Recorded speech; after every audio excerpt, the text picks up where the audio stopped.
I sell computers. We've heard Harry Tasker say this line a dozen times. For 30 years, we laughed it off as a clever cover story for a top-tier secret agent. But what if we've been looking at it all wrong? What if this is the only sentence in the entire movie that is actually true? Today, I want to challenge everything you know about James Cameron's True Lies.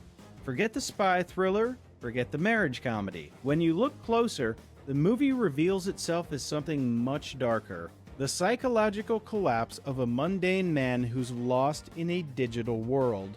Our beacon is hidden in the title itself. True Lies. It's not just a clever oxymoron, it's a roadmap. The true part is Harry's boring life in the suburbs. The computers, the spreadsheets, the neglect. The lies are everything else. The explosions, the terrorists, the Harrier jet, and even his wife's sudden transformation into a femme fatale. In this essay, I will prove that Harry Tasker never left his desk at the computer store. We're going to analyze the glitches in his reality, from the physics-defying horse chases to the caricatured villains of Crimson Jihad. We'll see how a simple case of suspected infidelity triggered a massive, high-budget hallucination in the mind of a desperate IT professional. Fasten your seatbelts. We're going down the rabbit hole to find out why that nuclear mushroom cloud in the finale is the most tragic moment in cinematic history. Chapter 2. The Digital Dream of Sector 7. Let's start with the heart of Harry's secret life, Sector 7. On the surface, it's a high-tech intelligence agency, but look at it through the eyes of a 1994 computer salesman. The office isn't just advanced, it's a tech geek's fever dream. It's filled with wall-to-wall monitors, cutting-edge workstations, and massive servers. Exactly the kind of inventory a guy selling mid-range PCs would dream of having at his disposal. Notice how Harry interacts with this world. When he's at work, he's not doing traditional detective labor. He's looking at digital enhancements, tracking signals, and using thermal imaging. It's all processed through a screen. For Harry, the world only becomes exciting when it's filtered through a high-resolution interface. Even his partner, Albert Gibson, played by Tom Arnold, feels less like a seasoned field agent and more like that one cynical coworker we've all had. He's the guy in the office who hates his ex-wife and complains about his life while eating donuts. Their banter isn't the professional talk of elite spies, it's the grumbling of two guys stuck in a cubicle projecting a fantasy where they actually have the power to bug anyone they want. The most telling sign is the equipment. In the 90s, the technology shown in Sector 7 was essentially science fiction. For a real government agency, it would be classified and clunky. But for Harry, it's sleek, intuitive, and perfect. It's exactly how a computer salesman would imagine the ultimate upgrade. But the reality starts to crack when Harry brings his work home. Or rather, when he uses his spy tools to stalk his wife. A real operative would know the risks of using national security assets for a domestic dispute. But a man losing his mind, a man who actually sells the very hardware he's fantasizing about, would see no boundary. In his head, the satellites aren't orbiting the Earth. They are just another window open on his desktop.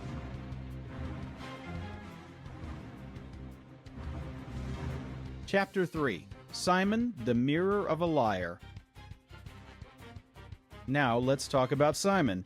To the casual viewer, Bill Paxton's character is just a pathetic coward, a used car salesman pretending to be a spy to seduce bored housewives. But in our theory, Simon is the most important character in the film. He isn't just an antagonist, he is a mirror. Think about it. Simon and Harry are doing the exact same thing. They are both ordinary men living mundane lives who use the spy persona to escape their reality and manipulate women. The only difference is the scale of the lie. Simon's lie is a cheap used car and a fake story about a Corvette. Harry's lie is a global terrorist threat and a fleet of fighter jets. The scene where Harry uses a voice modulator in a darkened room to interrogate his own wife is the ultimate proof of his psychological detachment. He isn't protecting Helen, he is playing a role. This isn't the behavior of a hero. This is the behavior of a man who can only feel powerful when he's hiding behind a digital mask. He needs the technology to be the man he can't be in real life. Notice the absurdity of the chase scenes that follow.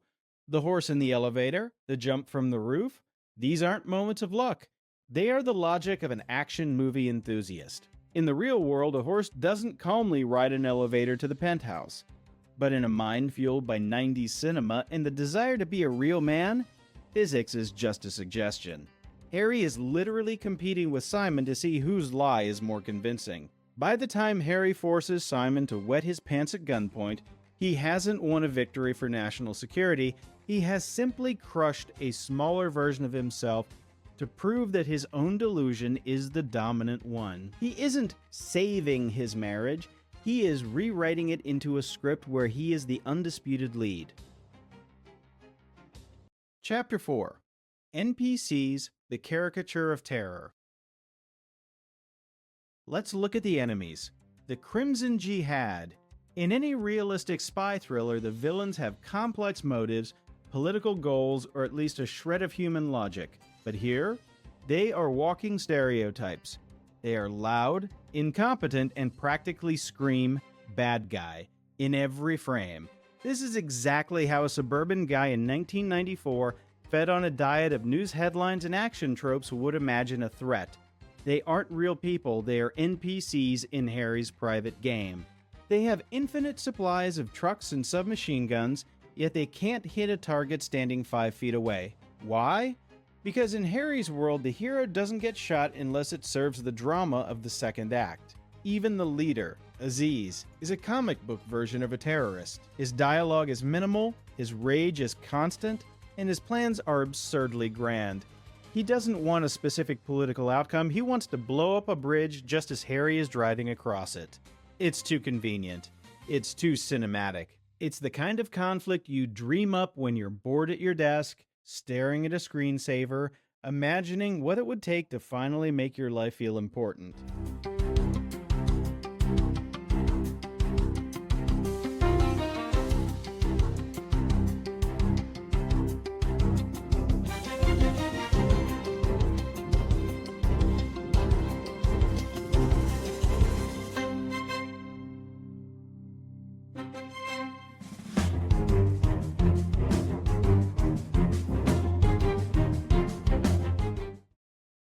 Chapter 5. Upgrading the Wife, the Helen Projection.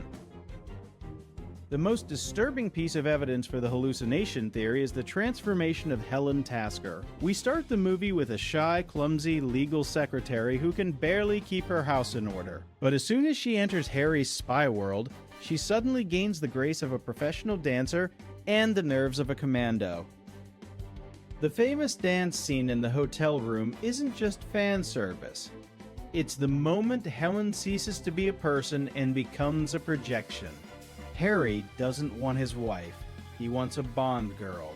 He puts her in a situation where she is forced to perform for him, literally and metaphorically. By the end of the film, she is hanging off helicopters and firing Uzis with precision. This isn't character development, it's a rewrite. In Harry's mind, he hasn't just saved his marriage, he has upgraded his wife.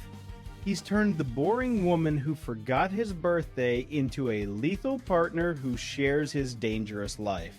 It's the ultimate fix-it fanfiction written by a man who couldn't handle the fact that his wife was drifting away from him in the real, mundane world. Chapter 6. The Ultimate Joystick, Flight of Fancy. As we reach the climax, the laws of physics officially stop existing. The bridge jump, the limo hanging over the edge, and then the Harrier jet. Think about this rationally. Harry is a spy, not a fighter pilot, yet he jumps into the cockpit of one of the most difficult aircraft to fly in the world, a vertical takeoff jet, and masters it instantly. He maneuvers it through downtown Miami, hovering between skyscrapers and catching his daughter on the nose of the plane. This isn't a secret agent at work. This is a man playing with toys. The jet is the ultimate computer for a computer salesman, a complex machine that he can control perfectly with a joystick. The entire sequence has the visual logic of a 90s arcade game like Afterburner. The scale is wrong, the stakes are impossible, and the hero is invincible. At this point, Harry's mind has completely detached from reality. He isn't in Florida anymore. He's inside his own terminal. He is the user, and the world is his operating system. He is deleting the villains and saving the files that matter to him, his wife and daughter.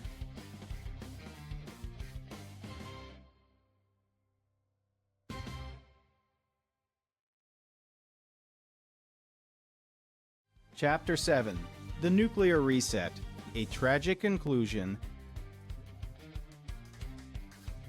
And then we get to the most famous shot in the movie, the kiss in front of the nuclear mushroom cloud.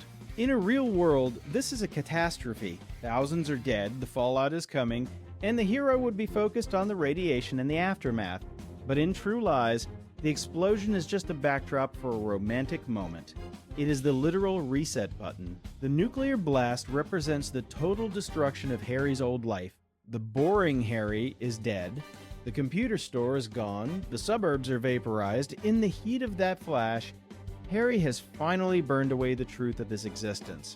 He has replaced it with a permanent, high-octane lie. The final scene, jumping forward 1 year, shows Harry and Helen as a spy duo. They are tangoing in a room full of elites, perfectly synchronized, living a life of glamour and danger. It's the perfect, happily ever after. But notice how fake it feels compared to the messy, quiet kitchen at the start of the film. Harry Tasker didn't save the world. He retreated from it. He built a digital fortress of lies so thick that even his wife was pulled into the simulation. As the screen fades to black, we aren't watching a victory. We are watching a man who has successfully convinced himself that the lie is the only truth worth living. Chapter 8. The Cameron Diagnosis. Escaping Reality. When we look back at the career of James Cameron, we see a director obsessed with the line between humanity and technology. In Terminator, technology destroys us. In Avatar, it allows us to become someone else. But in True Lies, technology is the drug that lets a normal man ignore his own insignificance. The tragedy of Harry Tasker isn't that he's a spy who can't tell his wife the truth. The tragedy is that he's a man who sells computers but doesn't know how to connect with people. He used the digital tools at his disposal to build a wall of fire and steel between himself and the reality of a failing marriage. We call this movie a comedy because we want to believe in the hero. We want to believe that a boring salesman can secretly be the most important man on Earth. But the beacon was there all along. A man who can fly a jet he's never seen, survive a nuclear blast with a kiss, and turn his suburban wife into a killing machine isn't a hero.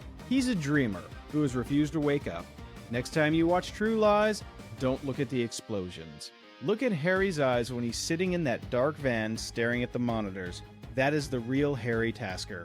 A man hiding in the dark watching a digital version of his life because the real one is just too hard to face. The title wasn't a joke, it was a diagnosis. True Lies. Because for Harry, the lie was the only thing that felt true.